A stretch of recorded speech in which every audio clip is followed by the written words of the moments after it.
kid once told me they were too young to understand money, but I snapped my phone open and showed them a tiny savings graph climbing like a rocket, and they froze. Because if the graph moves for adults, it moves for you too, and that's where the real power starts. But most teens wait for some magic moment to begin. So I flick my hoodie sleeve and explain that money doesn't care about age, it cares about habits. Which means the earlier you set even the smallest plan, the easier everything becomes later. But saving sounds boring until you see how fast it stacks.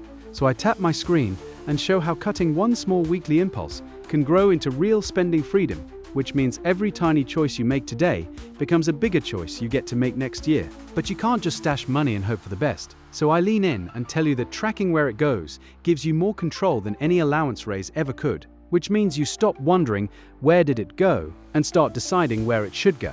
But the real twist hits when you realize you can earn too, even with micro jobs or simple skills.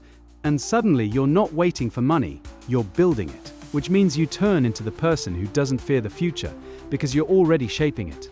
And that's why if you want more power over your money starting today, stick around with me for more moves that make it happen.